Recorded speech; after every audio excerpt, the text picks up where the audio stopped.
Alright guys, this is your boy here, and we're back for some more Faye, and they pulled a fast one on me here. So I thought the trailer was actually going to be tonight, but turns out the trailer was last night, and I just woke up and I saw that there was a trailer up, so we're going to go ahead and take a look. This should be the Fallen Heroes banner. And admittedly, I haven't been feeling the best this week, but I mean, the show must go on, so let's get this on the road. Okay, so first up, we have Fallen Lilith. Okay. Now, I've never played Wow, dude, this is what I love about the Fallen banners so much. The artwork is always so sick. She looks incredible there. She's so evil looking, and Lilith is actually a very interesting character because she has the ability to warp next to a support ally. So if they give her some crazy warp effect like that with really good stats, she could end up being a monster. I've never played Fates though, so I can't really comment too much on Lilith's actual story. She is a red breath flyer. So we got here for stats 39 HP, 56 attack, 46 speed, 29 defense, and 33 res. So statistically, she's already much better than the OG Lilith in the game. So let's see what oh, dude, check this out.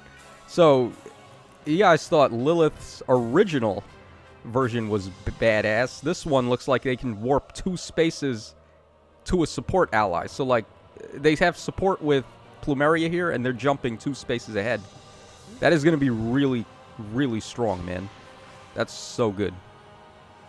Alright, so Silent Power, 16 might, 1 range, grants speed up 3. Unit can move to a space within 2 spaces of a support partner, like I just said. So, I mean, movement, jump effects, anything like that is the strongest thing in the game. So this Lilith is going to be a force to be reckoned with. Also, at the start of turn, if unit is within 3 spaces of a support partner, grants null follow-up to unit and that ally for 1 turn. That's really clutch. So, first of all, she's a flying unit, so her getting null follow-up is already insane. And she can give it to her support partner, who could be anybody, doesn't have to be a infantry unit. So, all of a sudden, null follow-up is getting available to everything. Alright, also, at the start of combat, if unit's HP is over 25%, gets all stats of 5 during combat. And then we have adaptive damage against ranged enemies, of course, like all dragons. So, she seems pretty nutty. Draconic Aura, attack speed catch 4, dive bomb. Okay. And speed smoke, dive bomb with null follow-up. That's a pretty raw combo. Speed smoke 4, hold on. After combat, inflicts speed -7 on target and foes in 2 spaces of target through the next action, and grants speed up 6 and dodge to unit for 1 turn. Excuse me? Dude, what? Level 4 smoke skills. Holy crap, bro. That's something else. So you get the debuffs, then you get a stat bonus and dodge? Really? Okay. Damn, I didn't think level 4 smokes were going to be that good. Alright, but here we have a really awesome attack animation too there. The eyeballs, the floating eyeballs, that's pretty wild. Okay. Alright, who's next? Fallen Ninion, okay. Now, someone brought this up. I was in a live stream with Wylia, and somebody brought this up as an idea, and I like it. Fallen Ninion from the... I can't remember exactly which chapter it was from Fire Emblem 7, but there's one where Ninion goes berserk, and then Eliwood, thinking that she's some kind of crazy beast, he just slays her. And then when she reverts back to Ninion form, he's like, oh my god, what have I done? Right, so, okay, we have Blue Breath Infantry. Once again, she's a Blue Breath unit.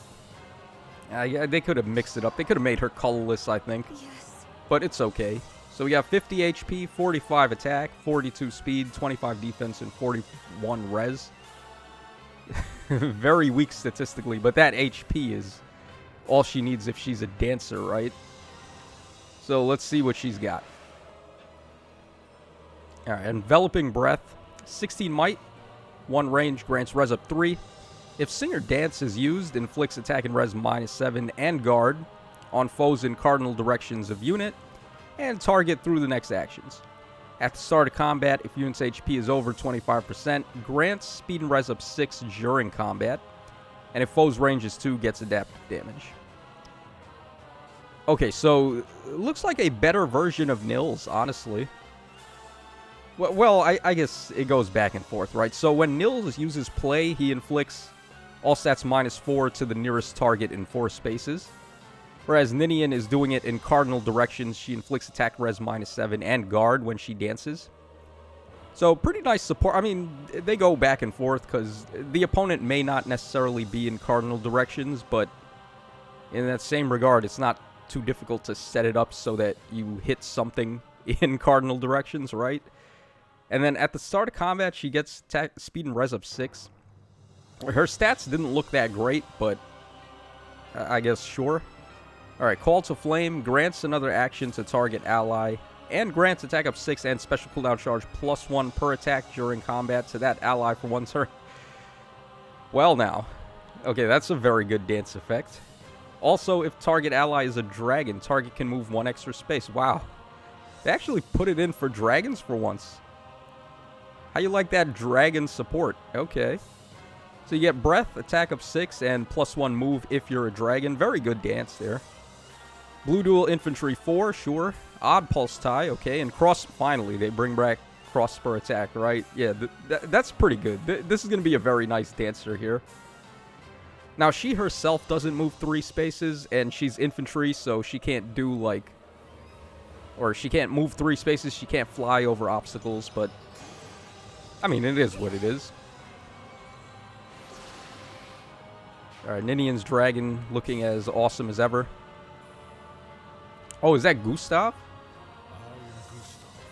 Dude, Fallen Gustav, okay. No, it's not even Fallen, it's just regular Gustav, wow.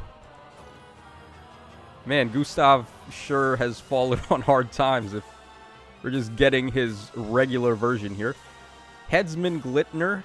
Now, correct me if I'm wrong, but I believe OG Gustav had a different weapon than this. So they actually went ahead and changed his weapon. So Headsman Glitner, 16 might, 1 range, accelerate special trigger.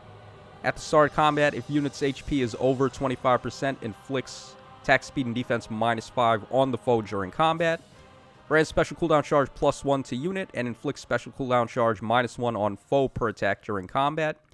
And also, if foe can counter, or if foe initiates combat, unit makes a guaranteed follow-up attack. Alright, all very good. Reminds me a lot of Eliwood, where he has built-in special fighter, which is very good for cavalry units.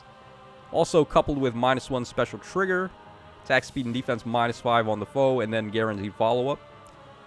So, seems pretty good. Alright, Bonfire, attack and defense catch 4, attack and defense near trace 3, and then attack smoke 4, okay. After combat, inflicts attack -7 on target and foes in 2 spaces of target through the next actions. Grants defense and res up 6 to unit for 1 turn, and unit gains foe cannot make a follow-up attack for 1 turn. So what is that, flash?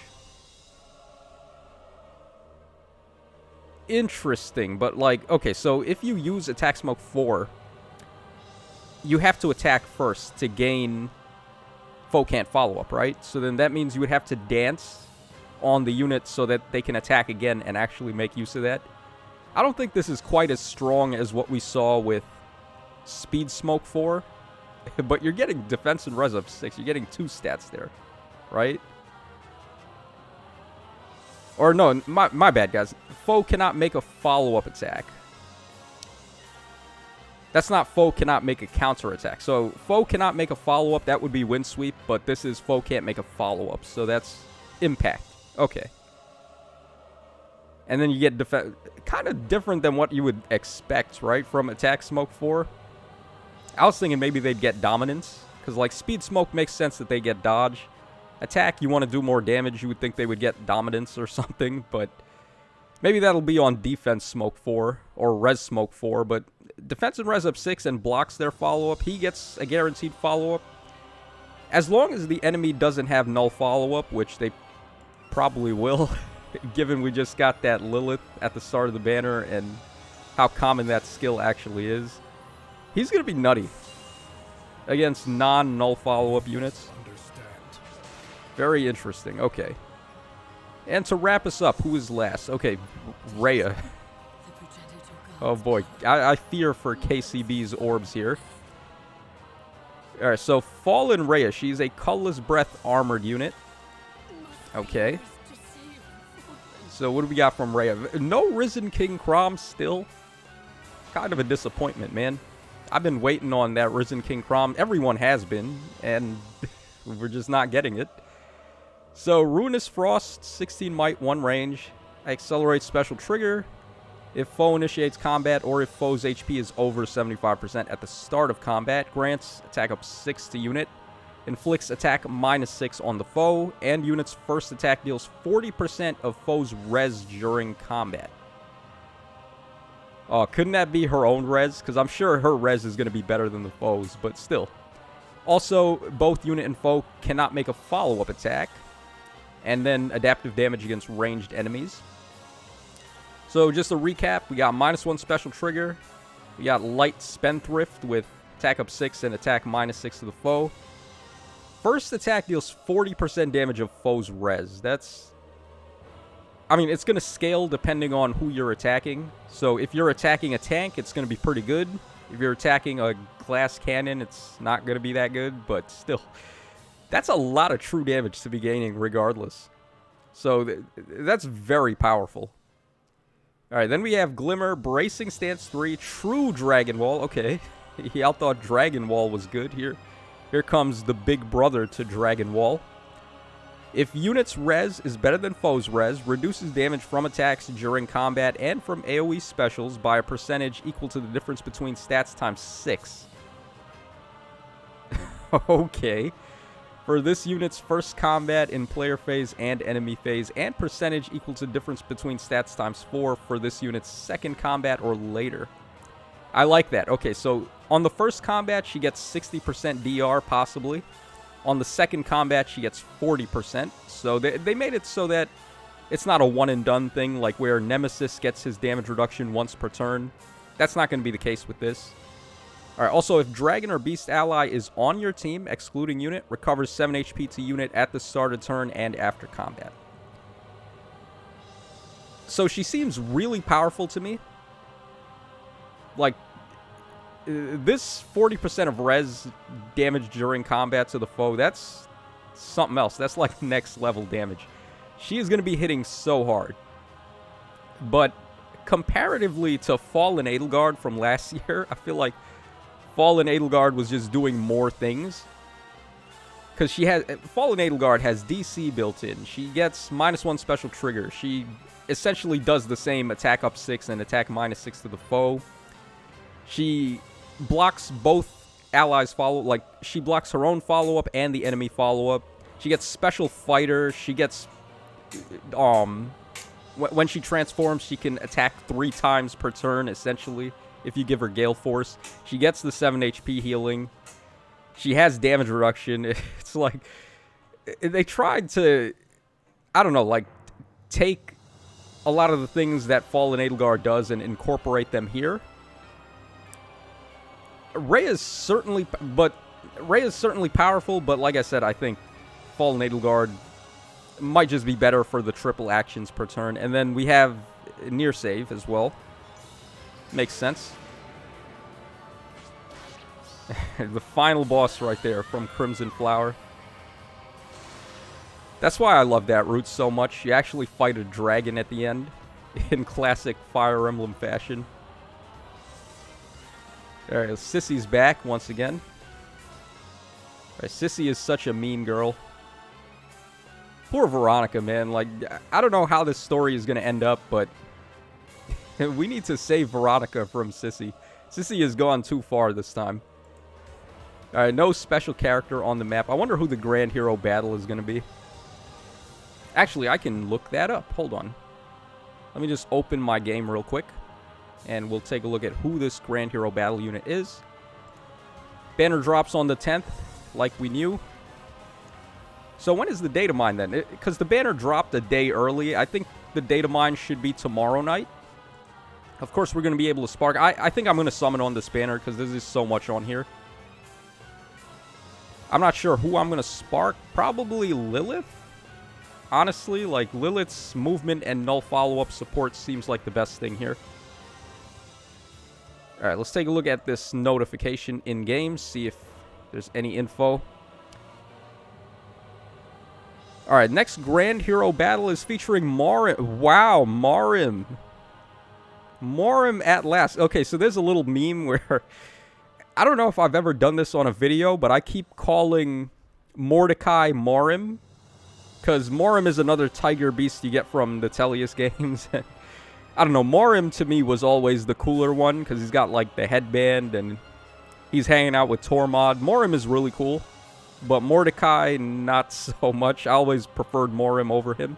So I always just call Mordecai Morim. Alright, but that's a very interesting choice for a fallen hero, though.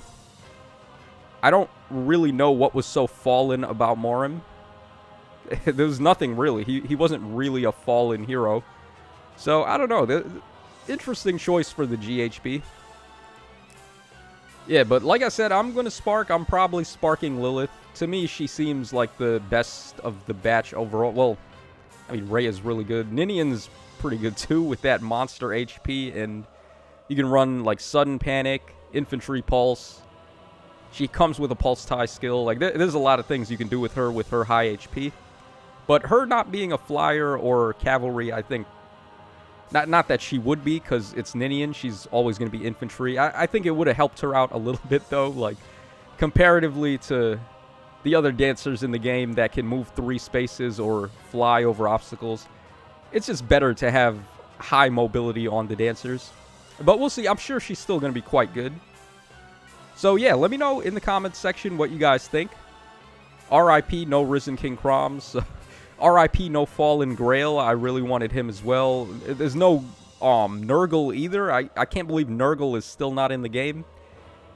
Nurgle at this point has the same value as Medeus, where Medeus was a big deal because he was the first villain ever in Fire Emblem, but, like, that's not the case for Westerners. Like, if you live in anywhere besides Japan, Nurgle was the first final boss. So, justice for Nurgle, man. And Athos as well. I want to see Athos, but that's all for this video here. Let me know what you guys think in the comments, and I will catch y'all again on the flip side.